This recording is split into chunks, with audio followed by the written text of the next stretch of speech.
បាទសួស្តីអ្នកគ្នាវីដេអូនេះគឺតាក់ទងជាមួយនឹង web server នៅលើ Linux គឺតាក់ទងជាមួយនឹងការ hosting website នេះគឺជា website ខ្ញុំបាន hosting ដែលយើង configure IP យើងតាម port របស់យើងមកគឺឃើញ website យើងបាន host ហ្នឹងហើយគឺយើងប្រើ HTTPD នេះគឺជា website ដែលខ្ញុំបាន download ចេញពី website នោះគឺថា Team Wagon អ្នកនេះអាច download ដើម្បីតេស្តមើលបាន download វាចំនួន2ឯមកដោយសារតែយើងតេស្តវានៅ port ផ្សេងគ្នា port 8.1 និង port 8.11 ខ្ញុំបាន download វាហើយខ្ញុំមាន2 website ផ្សេងគ្នាដើម្បីធ្វើការតេស្តឥឡូវចូលដល់ Linux របស់យើង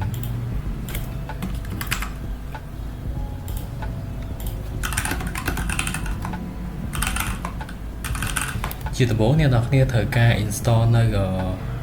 HTTPD សិនទៀតណាអ្នកគ្នាឲ្យប្រើយ៉ាំក៏បានដែរ pd.y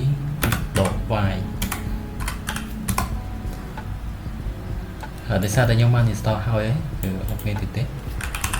ទៅពី install អ្នកនរគ្នាត្រូវការ enable service និង start service ខ្ញុំប្រើ command systemctl enable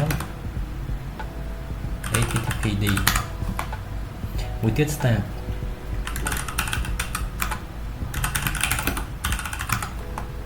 stop មកមានកតុយហើយឥឡូវយើងខ្ញុំធ្វើការ check status មើលថាវាដើរ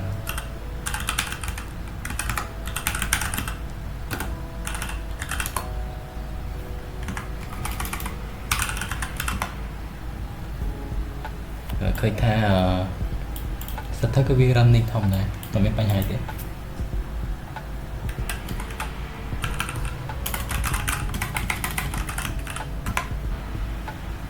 ហើយចំណុចបន្ទាប់គឺយើងបន្ទាប់ពី survey យើងបាន running ធម្មតាមានបញ្ហាហើយយើងចូលទៅបង្កើត file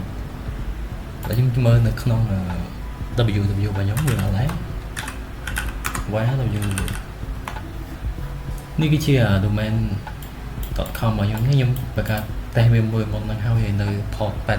80តែយើងធ្វើការ add port មួយទៀតគឺ port 81ដើម្បីបង្កើតបានគឺយើងប្រើ command mkdir/p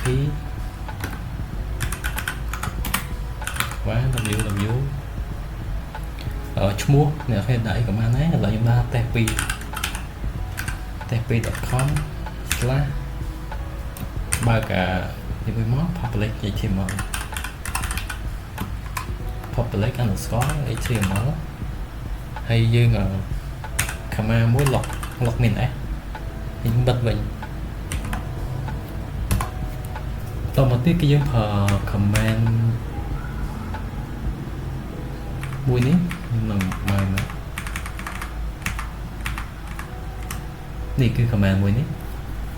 ខ្ញុំបានធ្វើហ្នឹងគឺបងខ្ញុំតេស្ត1ហើយយើងត្រូវការដូរទៅតេស្ត2អ្នកនរគ្នាអាចមើល command ហ្នឹងបានតាមហ្នឹងបានហើយយើងដូរទៅកាន់តេស្ត2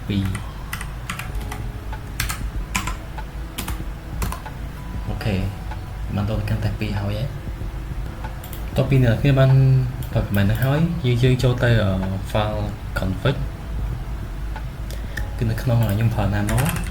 nano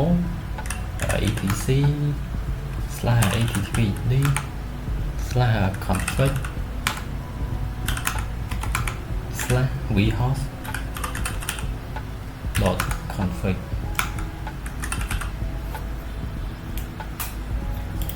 ជាស្អីមកនេះគឺខ្ញុំ click មួយគឺ config.d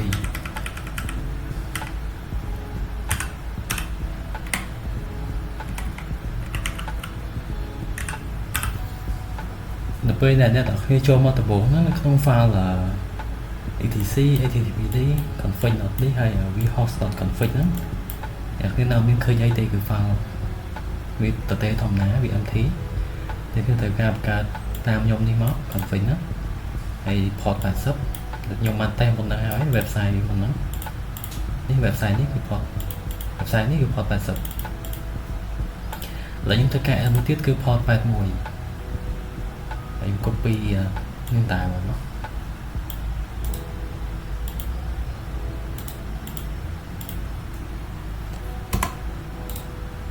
ផាសចូលហើយខ្ញុំដូរវាទៅ port 81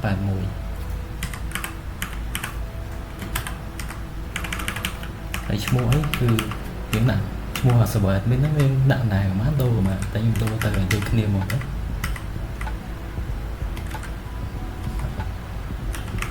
តែ2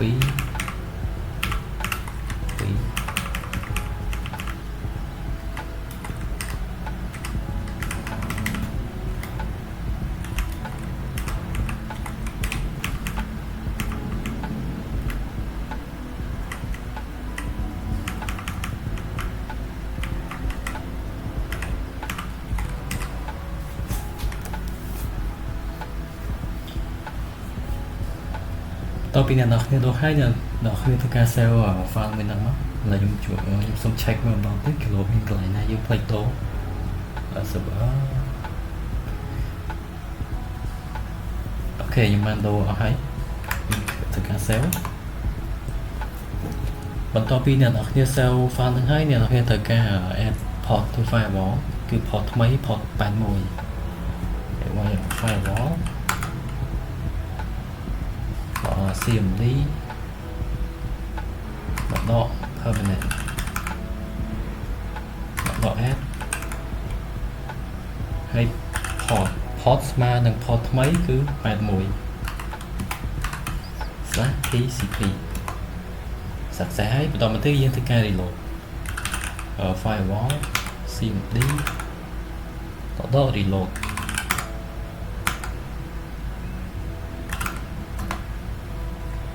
យើង reload ទៅបានហើយចំណុចបន្តគឺយើងធ្វើការ restart service HTTPD របស់យើង system ctl restart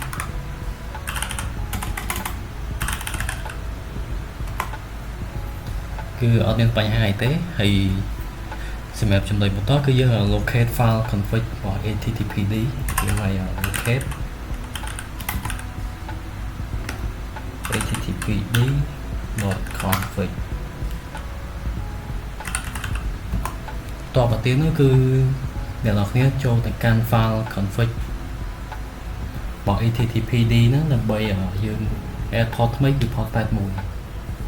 ខ្ញុំប្រើ nano/atc/pd/httpd.config គឺអ្នកនរគ្នាចូលក្នុង file ហ្នឹងមក etc httpd config httpd.config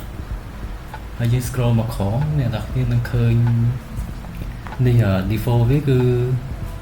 អ្នកនរគ្នានឹងឃើញតែ port 8 គត់តែមួយទេ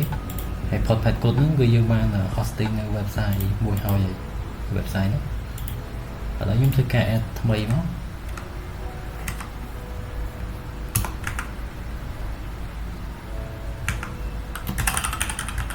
listen 81តើមកនៅគេ save យើង save យើងត្រូវ restart service សាថ្មីអូខេបន្តមកទៀតគឺយើងធ្វើការ add file មក website របស់យើងហ្នឹងចូលទៅ file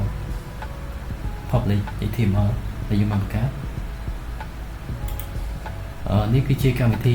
WinSPC ដើម្បីងាយស្រួលក្នុងការ copy file ពី Windows ហ្នឹងទៅ Linux ហ្នឹងហើយនេះគឺជា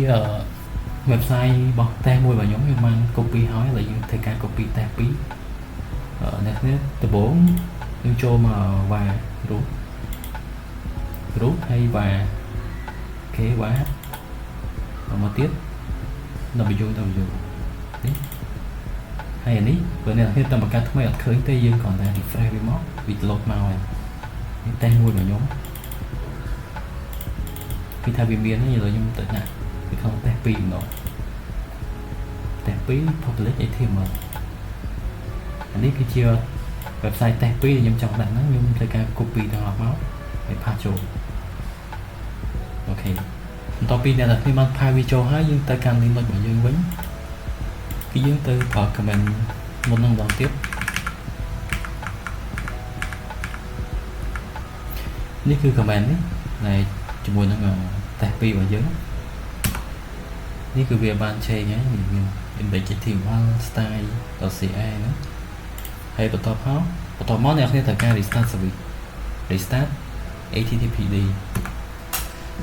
បន្ទាប់ពី restart ហើយអ្នកគ្នាចូល browser ក្នុង Linux បាននៅ browser យើងក្រៅបានណានេះរបស់ខ្ញុំគឺ port 80ទី1យើងមាន port 80យើងវាយ IP 192 IP ម៉ាស៊ីន Linux របស់យើង 192.168.75.128 ហើយយើងចុច2 8 កុដអូខេជំនាញថាសម្រាប់ port 8 កុដអ្នកនរគ្នានឹងឃើញ file របស់ test1.com ហ្នឹងហើយគឺខ្ញុំបាន download ពីនេះមកដាក់ហ្នឹងឥឡូវយើងទៅ test 2ដែលយើងទំធ្វើមុនហ្នឹងហើយឧទាហរណ៍ថាយើងវាយតែប៉ុណ្្នឹងមកចុច81នេះគឺ81គឺ file យើងបាននឹង copy ដាក់មកណាគេថាគឺវាដំណើរការធម្មតាហើយសម្រាប់វីដេអូហ្នឹងគឺតាក់ទងមួយការ hosting website ហ្នឹងគឺពី port ផ្សេងគ្នាជាមួយ IP តែមួយតែវានៅ port ផ្សេងគ្នាមួយ8 កុដហើយនឹងមួយ81ហើយសម្រាប់វីដេអូហ្នឹងក៏មានតែប៉ុណ្្នឹងដែរអរគុណច្រើនអ្នកនរគ្នា